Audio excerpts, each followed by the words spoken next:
Islamic invaders से लेकर Britishers तक सबसे हिंदू धर्म को बचाने के लिए लड़ाई लड़ी है। अंग्रेज मुगल शासन जो भी आया है तो इनसे अगर सक्षम कोई लड़ने में हुआ है तो नागा सन्यासी। ये ना एक बहुत ही दिलचस्प फैक्ट है और भले ही दुनिया को ये थोड़ा अजीब या अनोखा लग सकता है, लेकिन फिर भी ये एक हाईली रिस्पेक्टेड ग्रुप है जो भगवान शिव से प्रेरणा लेते हैं। हर हर महादेव।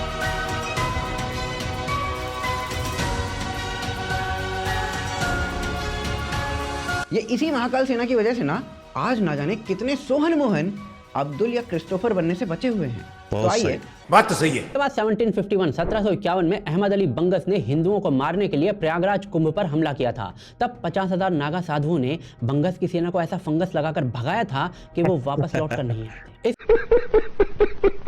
अफगान सेना ने 6,000 हिंदू महिलाओं को गुलाम बना लिया था और 12 करोड़ का लूट का माल चुरा लिया था। इस महा अपराध और हिंदुओं के खिलाफ हिंसा को देखते हुए नागा साधु क्रोध में आ गए और उन्होंने हिंदुओं को अफगान सेना से बचाने का प्रण लिया। अब अफगान सेना गोकुल पर हमला करने निकली तो इस बार उनका सामना 4,000 बिना कपड़ों वाले राख से लिपटे हुए नागा साधुओं से हुआ।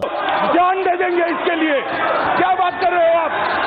जो तो सेम रिएक्शन अब चल रहा है। आप लोगों का स्वागत है। तो आज हम एक और धमाकेदार वीडियो शुरू करते हैं। तो मैंने पिछले वाली वीडियो के अंदर बोला ही था हम नागा साधु के ऊपर एक वीडियो लेके आने वाले बहुत जल्दी, क्योंकि नागा साधु का इतिहास जानने के लिए बहुत ज्यादा जरूरी है। पढ़ाई लिखाई में ध्यान लगा। तो चलते हैं वीडियो में, मिलते हैं वीडियो के बाद। आज की जो वीडियो उठाई है हमने आज की ताजा खबर से उठाई है और वीडियो काफी इंटरेस्टिंग होने वाली है, काफी ज्यादा मजेदार होने वाली है।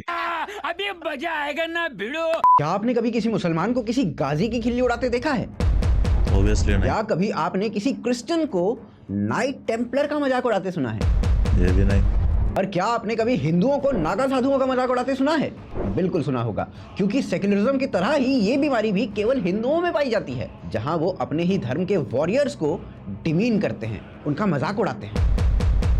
नागा साधुओं के बारे में जब भी हम इनका नाम सुनते हैं तो वही सब हमें ध्यान आता है जो मीडिया ने हमें बताया है, और मीडिया ने हमारे अंदर अक्सर गलत परसेप्शन को ही बनाया है। मीडिया ने हमें जो लेफ्टिस्ट है और तथाकथित सेक्युलरवादी लोग हैं, उन लोगों ने बुक्स के अंदर ऐसी चीजें लिखी हुई, जो हमारी हिस्ट्री थी उसको तो इन लोगों ने कट कर दिया था। जो रियल हिस्ट्री थी वही चीज लिखी है इन लोगों ने जो ये लोग दिखाना चाहते हैं। अपने शरीर पर राख लगाते हैं, बाल खुले रखते हैं, डरावने से दिखते हैं, मांस खाते हैं और अजीबोगरीब प्रैक्टिसेस से जुड़े हुए होते हैं, लेकिन बहुत कम लोग ही जानते हैं कि उन्होंने कई बार हिंदू धर्म की रक्षा की है। हमारा इतिहास है, हमने मुगलों के साथ बड़ा युद्ध किए हैं, बुद्धिस्टों के साथ भी किए हैं। जो हमारे धर्म पे आघात पहुंचाएगा तो देख हमने ये हथियार भी रखा है। ये एक्चुअली सनातन धर्म के होली वॉरियर्स हैं, जिन्होंने बिना किसी पेरोल के जानते हैं कि कैसे इन्होंने हिंदुत्व को बचाए रखा। देखिए, ये जानने से पहले कि नागा साधुओं ने कैसे समय समय पर हिंदुओं को बचाए रखा है, उससे पहले हमें ब्रीफ में ये समझना पड़ेगा कि आखिर नागा साधु होते कौन हैं और इनका ओरिजिन क्या है। देखिए, नागा साधु का जो ट्रेडिशन है ना, वो कोई नया नहीं है, बल्कि हजारों साल पुराना है। इनकी हिस्ट्री इंडस वैली सिविलाइजेशन के समय तक जाती है, जहां मोहनजोदाड़ोस के जो कॉइन्स हैं उनके ऊपर नागा साधुओं को भगवान शिव के पशुपतिनाथ वाले रूप में वर्शिप करते हुए दिखाया गया है। ऐसे जिन मूर्खों को ये भी नहीं पता है कि सनातन कितना पुराना है, तो देखो उनके लिए तो ये जितने भी फैक्ट रखेंगे उनके लिए तो वो भी कुछ नहीं, लेकिन अगर आंखें है, बुद्धि है, प्रूफ दिए जा रहे हैं उसके हिसाब से तो आप सोच ही सकते हो कि सनातन कितना पुराना है और जो हमारे कॉन्सेप्ट है वो किस तरीके से चले हैं। तो नागा शब्द जो है ना, वो संस्कृत के पर्वत से लिया गया है, यानी वो लोग जो पर्वतों के आसपास रहते हैं। लेकिन नागा साधु का जो लिटरल मीनिंग है वो आता है नेकेड, यानी नग्न योगी।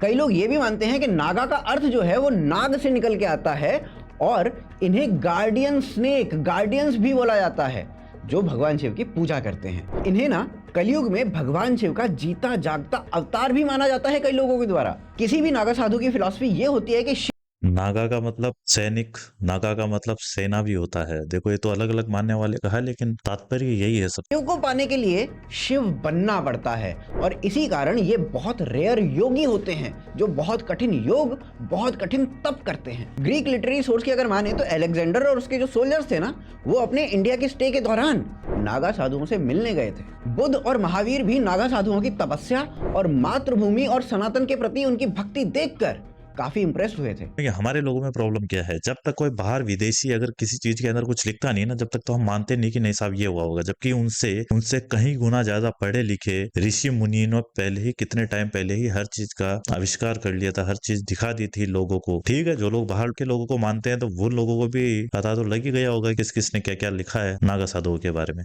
ऐसा माना जाता है कि जैन की दिगंबर जो सेक्ट है इनसे बहुत इंस्पायर्ड है। नागा साधुओं को बेसिकली हिंदूज की मिलिट्री फोर्स माना जाता है, जो सनातन संस्कृति को इन्वेडर्स से बचाने के लिए भी बनी थी। इनका मेन उद्देश्य सनातन धर्म की रक्षा करना था। अब जैसा कि आपको बताया कि 8वीं सेंचुरी के दौरान मल्लेच्छों ने या कहीं इस्लामिक इन्वेडर्स ने भारत में इन्वेजन कर दिया था और सनातन धर्मियों और हिंदुओं पर उन्होंने लगातार हमले किए थे, तो धर्म का विध्वंस हो रहा था। कई मंदिर लूटे जा रहे थे, तो कई हिंदुओं को जबरदस्ती मुसलमान बना दिया जाता था या फिर उन्हें मार दिया जाता था।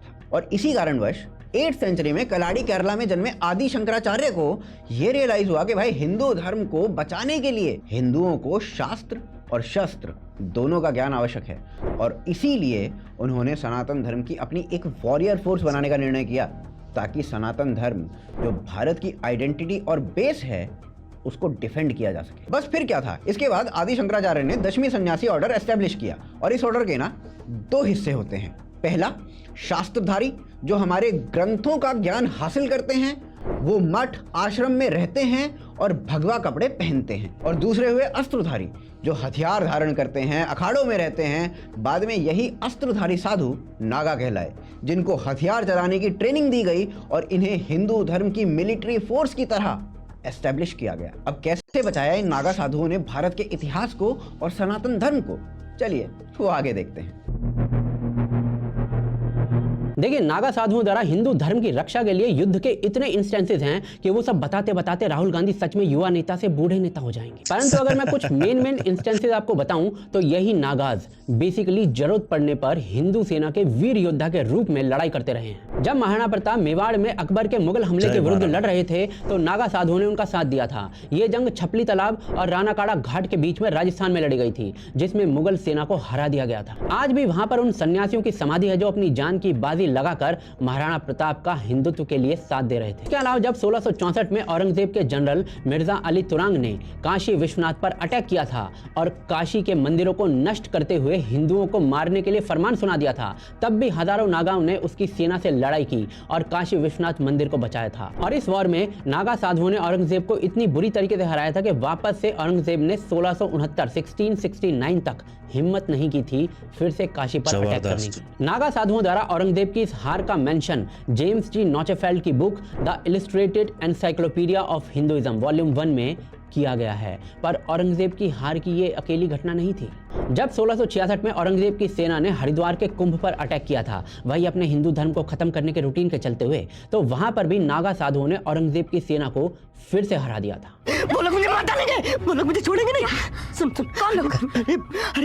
अरे खतरनाक लोग हैं। इसके अलावा 1757 में जब अहमद शाह अब्दाली चौथी बार लगातार भारत को लूटने के लिए आया था, उस वक्त पूरे नॉर्थ इंडिया में, पूरे उत्तर भारत में कोई बड़ा हिंदू साम्राज्य नहीं बचा था जो इस्लामिक इन्वेडर्स का सामना कर सके। जनवरी 1757 में अहमद शाह अब्दाली ने दिल्ली को लूट लिया था और काफी मंदिरों को तोड़ दिया था, लेकिन फिर भी जब उसे संतुष्टि नहीं मिली तो उसने अपने 2 अफगान कमांडर्स नजीब खान और जहां खान को 20,000 अफगान सोल्जर्स के साथ बल्लभगढ़, मथुरा, आगरा और वृंदावन को लूटने का हुक्म दिया। अहमद शाह अब्दाली ने अपने फरमान में कहा था कि मथुरा और वृंदावन इन हिंदुओं के पवित्र स्थान हैं, इन्हें तलवार की नोक पर रख दो और आगरा तक सब कुछ तहस नहस कर दो। और इसी फरमान के बाद वृंदावन और मथुरा पर हमला किया गया, जिसमें उन्होंने हिंदू मंदिरों को तोड़ दिया, मासूमों को मार दिया और अनेक औरतों के साथ अत्याचार किया। इसके अलावा उन्होंने भयंकर देखो, इन मुगल्स जितने भी थे इन्वेडर्स, इन लोगों का सिस्टम क्या था पता है? ये लोग अगर अटैक करते हैं तो ये आम नागरिक होते हैं, उन पे भी इतना अत्याचार करते हैं कि भाई साहब रूह कांप जाती है। ये जो लेफ्टिस्ट है, इन लोगों ने इनके जो पूरा इतिहास है वो छापा नहीं है, वरना छापे ना। बड़ा हरामी हो। हिंसा फैलाई,